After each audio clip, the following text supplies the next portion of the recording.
Hi, this is BJ Smothers, and I'm at the FGS Conference in Knoxville, Tennessee. I'm here today with Jim Ison with Family Search. Jim gave a talk yesterday on immigration patterns of African Americans and how it can be useful in our research. And Jim's here to talk a little bit about that, give us a synopsis for those of you who were not able to be here at FGS. Hi, Jim. How are you? Just great, BJ. Good. Thanks for having me. You know, lots of people, when they do their research, they're able to get back maybe to the 1880s or 1870s. Then invariably, they tend to have a little bit of difficulty getting further back. Perhaps they find that their ancestor in the 1870 census was living in Alabama, 30 years old, and find that he was born in Alabama. And then they're really perhaps at a loss as to what to do next. So what this presentation did was look at a few other alternatives, what we might do to help. Of course, DNA is one of those things, and when we were at the Freedom Center, we had Dr. Rick Kittles come down and help explain DNA. And of course, that you're either tracing your father's line or your mother's line, and that's really good and gives you great insight. But when you look at your 6th great grandparents, you have 256 of them, and the DNA actually tells you about 2 of those 256. So while the insight's great, you still want to know more about those other ancestors. And in the last 3-4 years, a new database has come on the scene. It's the Transatlantic Slave Database that was created by Emory University. You can go out to www.slavevoyages.com, and with that you can then look at the ports of departure from Africa and the ports of arrival here in the colonies, and you can see what the distribution patterns were. And you can see that, for instance, the Chesapeake area of Virginia and Maryland had different patterns than what the Carolina pattern did of Charleston, South Carolina. So if you have some idea of where your original ancestors came into the colonies, then you have a little bit better picture of where in Africa they actually may have originated.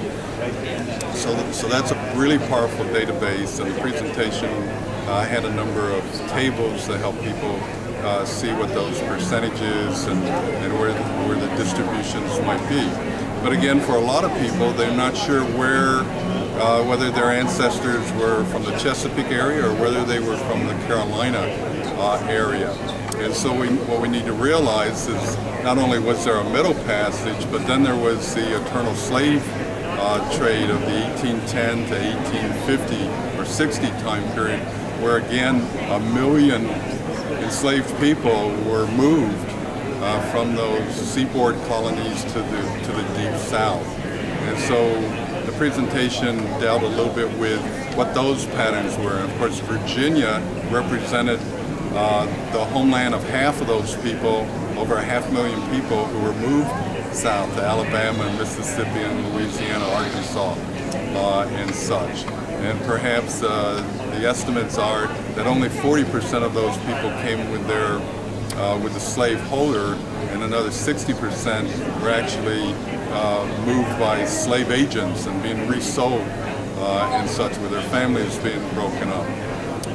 So then we have this period after the Civil War where people basically stayed in the South for the most part.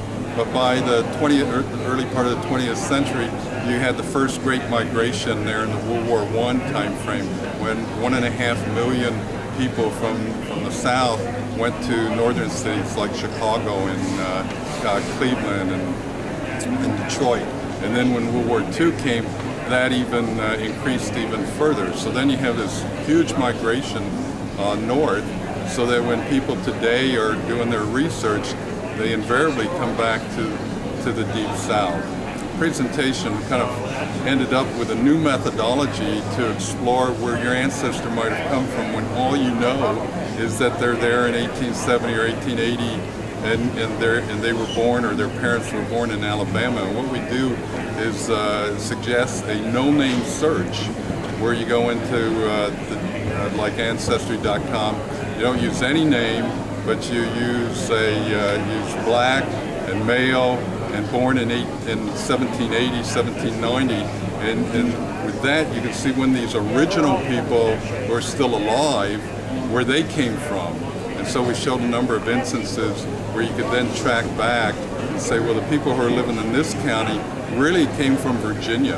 And then knowing that they came from Virginia, you could then apply the transatlantic slave database statistics to look at their points of origin in Africa. And in other cases, you could say, well, in this other county, the majority of people, early people, came from the Carolinas. And then you would apply that set of statistics to their points of origin. So it gave a new insight, a new methodology into how people could, where they really don't know any more than their ancestors were living in Mississippi or Alabama in the 1870 or 1880, giving them some new insights and new ways of thinking about where their ancestors their origins may have been in Africa. And people have found that a pretty powerful insight and given them a new way of thinking about how to do their research. Well, thank you, Jim, for talking about this great new resource for African American researchers. Thank you very much. You're welcome.